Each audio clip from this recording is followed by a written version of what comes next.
Hello, good morning. This is my 8th lecture for the August month and we are discussing about the parallax method.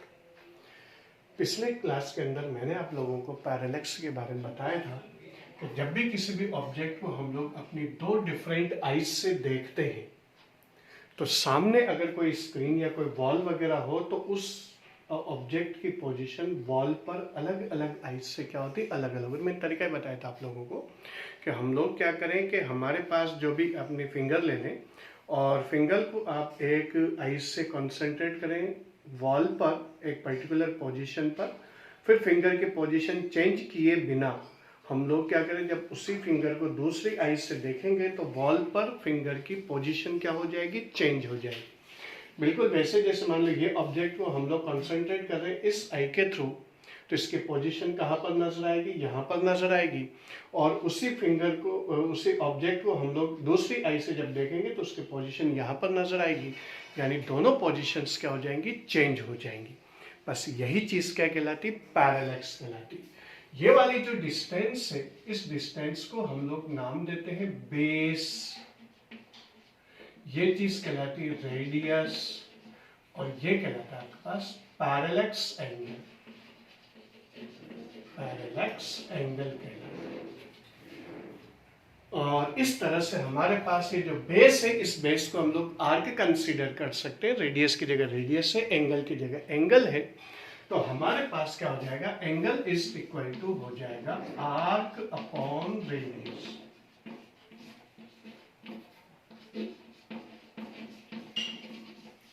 Angle is equal to हमारे पास क्या आ जाएगा, arc upon radius आ जाएगा। यहां तक हम लोगों ने कल पढ़ लिया था। पैरालैक्स वर्ड क्यों यूज होता है ये मैंने बता दिया था आप लोगों को। फॉर्मूला बेसिक क्या होता है ये हम लोगों ने फाइंड कर लिया था। अब हमारे पास इसके अंदर क्या होगा कि इस पैरालैक्स मेथड को काम में लेकर के हम लोग क्या करते हैं कि मून की डायमीटर फाइंड कर लेते हैं या मून की या सन की डिस्टेंस फाइंड कर लेते हैं। और इसी तरह से हम लोग अर्थ की डायमीटर भी इसके थ्रू क्या कर सकते हैं, कैलकुलेट कर सकते हैं। तो दो तीन तरह से हम लोग इस पैरालैक्स मेथड को काम में लेते हैं और इस पैरालैक्स मेथड को काम में लेकर के हम लोग डिफरेंट चीज़ें ऑब्टेन कर लेते हैं। क्योंकि कई बार छोटे बच्चों के या लोगों के दिमाग में आती बात, भाई यहाँ बैठे बैठे हम लोग सन की डिस्टेंस और मून की डिस्टेंस और डायमीटर्स और ये कैसे हम लोग फाइंड कर लेते हैं, जबकि हम लोग वहाँ गए भी नहीं हैं। तो ये सारी की सारी चीज़ें हम लोगों को इसी चैप्टर के अंदर सीखने को मिलती है कि किस तरह से हम लोग वैल्यूज़ को कैलकुलेट करते हैं। सबसे पहली चीज़ हम लोग इसके अंदर फाइंड करेंगे डायमीटर ऑफ मून या सन।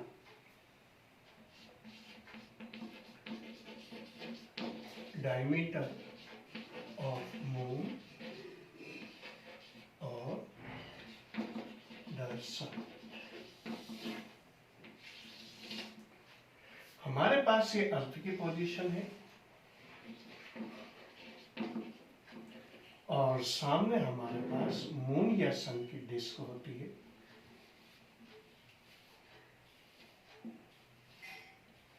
हम लोग एक पर्टिकुलर पोजीशन से क्या करते हैं, इसकी डायमीटर फाइंड कर लेते हैं और ये एंगल हम लोगों के पास निकल जाता है। This angle is parallax angle theta. ये वाली जो दोनों पॉइंट्स हैं, ये दोनों पॉइंट्स हम लोग इसके अंदर, ये आपके पास आर्क का काम करेंगे जो एक्चुअली डायमीटर है और ये है आपके पास और रेडियस जो डिस्टेंस है। अगर आपके पास सन या मून की डिस्टेंस हो और ये पैरालैक्स एंगल हम लोगों के पास हो, then we can calculate the diameter of the sun और moon हमारे पास इसके अंदर आ जाएगा। फॉर्मूला वही है, angle is equal to arc upon radius.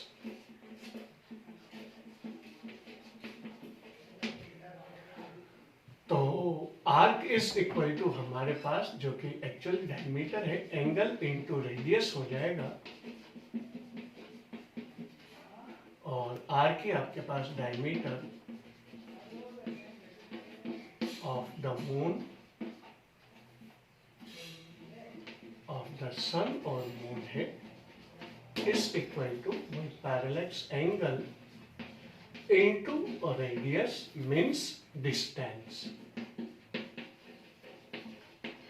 of the sun or moon from the earth। इस मेथड से हम लोग क्या करते हैं कि डायमीटर ऑफ अर्थ और सन, डायमीटर ऑफ मून और सन कैलकुलेट कर सकते हैं।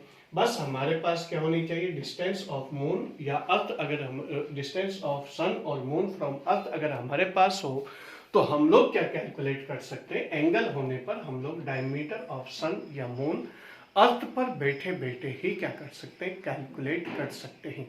यहाँ पर एक चीज आप लोगों को ध्यान रखनी है कि जो एंगल आपके पास आएगा वो किसके अंदर लेना है, रेडियन के अंदर लेना है। अगर आपके पास जो एंगल है वो डिग्रीज में या मिनट्स में या सेकंड के अंदर अगर आपके पास आ रहा है तो हम लोगों को उसे किसके अंदर कन्वर्ट करना है, रेडियन के अंदर कन्वर्ट करना है।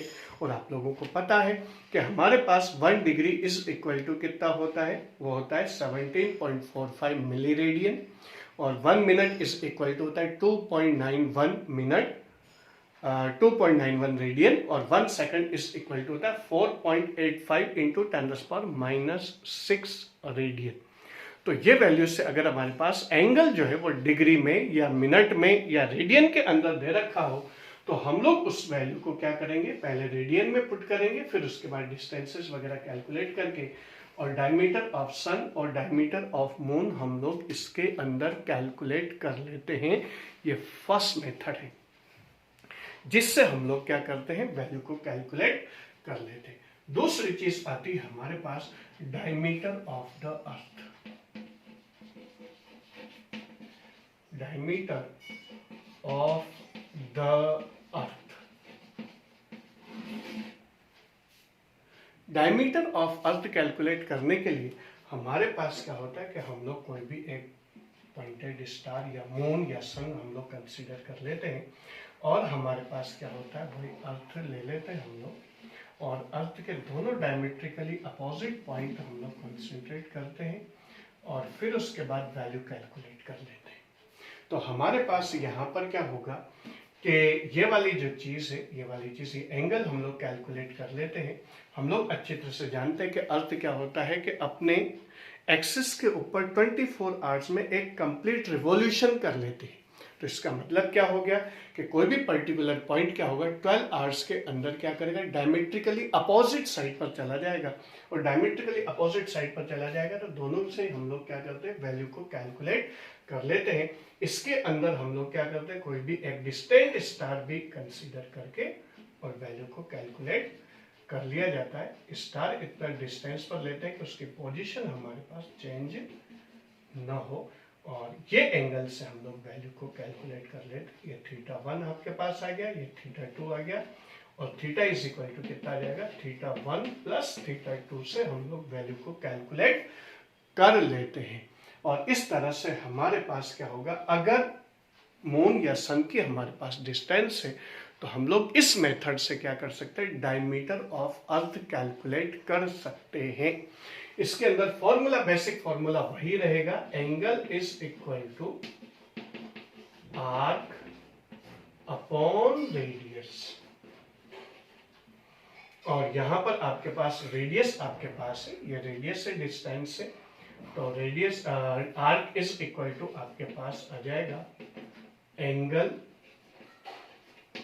Into radius.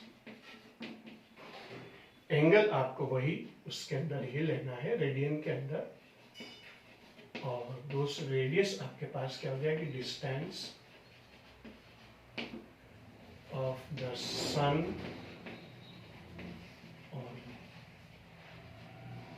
फ्रॉम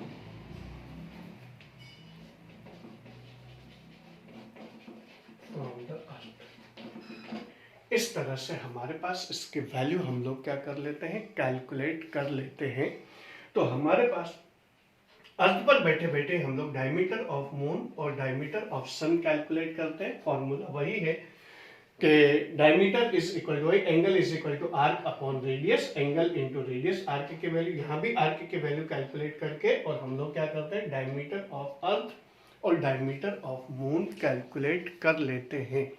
इसके बाद हमारे पास तीसरा मेथड आता है जिसके अंदर हम लोग डिस्टेंस ऑफ मून और डिस्टेंस ऑफ सन हम लोग इसके अंदर कैलकुलेट करते हैं। इसके अंदर हमारे पास क्या है कि कोई भी जो ऑब्जेक्ट है उस ऑब्जेक्ट की वैल्यू को हम लोग कैलकुलेट किस तरह से करते हैं, ये हम लोग इसके अंदर थर्ड केस के अंदर, ये फर्स्ट केस था डायमीटर ऑफ मून, ये सेकंड केस था diameter of earth. In methods हम लोग कैलकुलेट करेंगे। बेसिक फॉर्मूला सबका एक ही रहेगा और तरीका भी एक ही रहेगा कि जो भी एंगल हम लोगों को दिया हुआ है, first of all we shall convert it into radians if it is given in degrees और मिनट और सेकंड्स।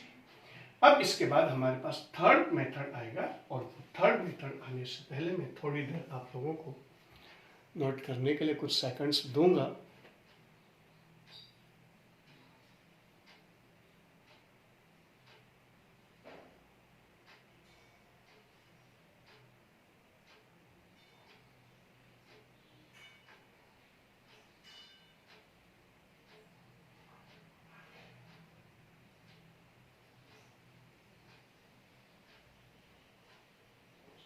ओके, अब हम लोग इसके अंदर अगला डिस्कशन लेते हैं और इसके अंदर हमारे पास क्या आएगा,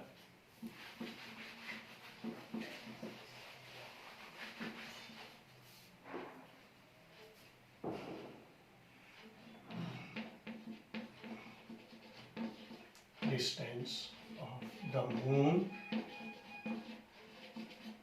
और द सन फ्रॉम अर्थ।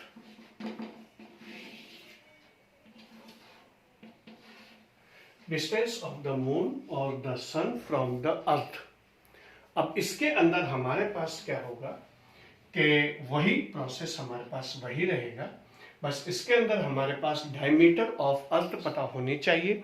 तो हम लोग डिस्टेंस ऑफ मून और डिस्टेंस ऑफ सन को क्या कर सकते हैं, कैलकुलेट कर सकते हैं। तो डिस्टेंस ऑफ मून और सन के लिए हमारे पास क्या होगा कि वही चीज हम लोग इसके अंदर लेंगे। जैसे अर्थ की डायमेट्रिकली पॉइंट्स हम लोगों ने ले लिए और सन और मून के एक पर्टिकुलर पॉइंट पर हम लोग इसे कंसंट्रेट करेंगे और फिर उसके बाद हमारे पास क्या होगा कि यह आपके पास मून या सन है, ये एंगल हम लोग इसके अंदर कैलकुलेट करते हैं। करने का तरीका वही है कि हम लोग डिस्टेंट स्टार इसके अंदर लेते हैं और दोनों ही पोजीशन से, और उसके बाद हमारे पास क्या होता है कि ये एंगल हमारे पास आ जाता है θ1 और θ2 और थीटा इज इक्वल टू कितना आ जाएगा, वही θ1 प्लस θ2 आ जाएगा। इससे हमारे पास ये वैल्यू जब एक बार आपके पास कैलकुलेट हो जाएगी, फॉर्मूला आपके पास फिर भी वही रहेगा, angle is equal to arc upon radius. अब हमारे पास क्या है, आर्क आपके पास गिवन है, ये आर्क है, ये रेडियस है और ये एंगल है आपके पास। तो हमारे पास रेडियस, डिस्टेंस का मतलब रेडियस हमें कैलकुलेट करना है।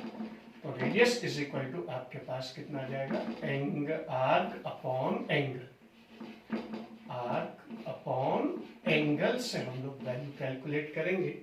आर्क का मतलब डायमीटर ऑफ अर्थ हम लोग इसके अंदर ले लेते हैं। तो डायमीटर ऑफ अर्थ हम लोग इसमें लेंगे, डायमीटर ऑफ द अर्थ, ये आपके पास आ गया अपॉन एंगल। किसके अंदर लेना है आपको, और रेडियंस के अंदर एंगल को लेना है। तो रेडियंस के अंदर एंगल आ जाएगा तो हम लोग क्या करेंगे, इसकी हेल्प से हम लोग डिस्टेंस ऑफ द अर्थ और मून कैलकुलेट कर सकते हैं। तो फाइनली आपके पास क्या आ जाएगा, डिस्टेंस ऑफ द मून और the sun from earth is equal to diameter of अर्थ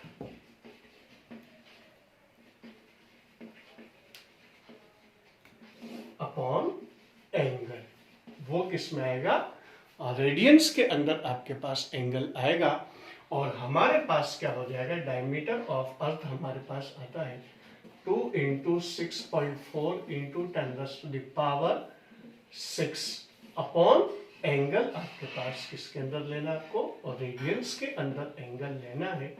तो इसकी हेल्प से हम लोग क्या करेंगे कि डिस्टेंस ऑफ द मून और द सन कैलकुलेट किया जा सकता है।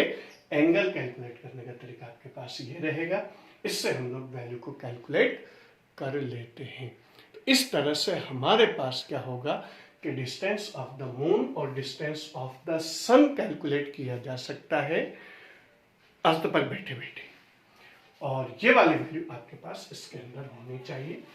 इसके बाद हमारे पास नेक्स्ट और लास्ट इसके अंदर आता है, जिसके अंदर हम लोगों के अर्थ के रिवोल्यूशन का डायमेट्रिकली अपोजिट पोजीशंस हम लोग इसके अंदर देखते हैं और उसी से हम लोग क्या करते हैं, वैल्यूज को कैलकुलेट करते हैं।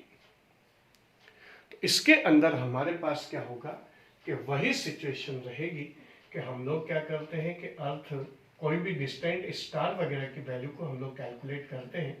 तो ये तो सन की पोजीशन हो गई आपके पास, और अर्थ इसके चारों तरफ क्या करते हैं, रिवॉल्व करती है इलिप्टिकल ऑर्बिट में। Main distance of the earth from the जो सन है वो आपको पता है ही सही, एवरेज डिस्टेंस या मेन डिस्टेंस 1.5 × 10⁻11 इसके अंदर वैल्यू आती है हमारे पास। तो 1.5 × 10⁻11 मीटर की डिस्टेंस होती है। कोई भी डिस्टेंट स्टार हो उसकी वैल्यू हम लोग इसकी हेल्प से क्या कर सकते हैं, कैलकुलेट कर सकते हैं। तो हमारे पास कोई भी स्टार हम लोग इसमें इमेजिन कर लेते हैं जिसकी डिस्टेंस कैलकुलेट करनी हो, और फिर उसके बाद उसके पोजीशंस फाइंड आउट करते हैं। इसमें हम लोग अच्छी तरह से जानते हैं कि अर्थ सन के चारों तरफ जो रिवॉल्व करती है वो रिवॉल्यूशन क्या होता है, वो रिवॉल्यूशन होता है 1 ईयर का। तो 6 मंथ के डिफरेंस के अंदर हम लोग क्या करते हैं कि कोई भी एक स्टार जिसकी डिस्टेंस कैलकुलेट करनी हो, और फिर उसके बाद 2 डिस्टेंट स्टार्स हम लोग इसके अंदर इमेजिन कर लेते हैं। तो वो इनफाइनाइट पोजीशन पर है और अर्थ के रिवॉल्यूशन का उसकी पोजीशन पर कोई इफेक्ट नहीं पड़ता। फिर हम लोग ये वाला एंगल θ1 और ये वाला एंगल θ2 कैलकुलेट, या इसको θ1 मान लो, इसको θ2 मान लेते हैं। तो ये टोटल एंगल हो जाएगा आपके पास थीटा, और आप जानते हैं थीटा इज इक्वल टू कितना होता है, θ1 + θ2 होता है। तो θ1 + θ2 से थीटा एंगल आ जाएगा। एंगल इज इक्वल टू वही आपके पास आर्क अपॉन रेडियस रहेगा। तो आपके पास यहां पर ये रेडियस कैलकुलेट करनी है, और रेडियस इज इक्वल टू कितना आ जाएगा आपके पास, वही angle is equal to arc upon radius. तो रेडियस इज इक्वल टू आपके पास आ जाएगा arc upon angle.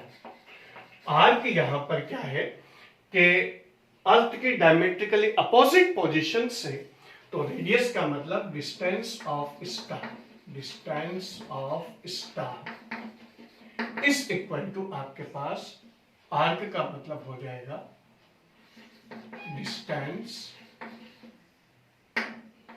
Of position of the earth at 6 month duration upon angle. और अपन जानते ये वाली वैल्यू कितनी होगी, 1.5 × 10⁻11 जो अर्थ और सन के बीच की मेन डिस्टेंस है। तो इसकी जो डायमेट्रिकली अपोजिट पोजीशन रहेगी वो इसकी डबल हो जाएगी अपॉन एंगल, और वो एंगल किसके अंदर लेना है आपको, रेडियंस के अंदर लेना है। ये ध्यान रखना है कि एंगल हमेशा किसके अंदर आएगा, रेडियंस में ही आएगा। आप उसके अंदर दूसरी चीज नहीं ले सकते।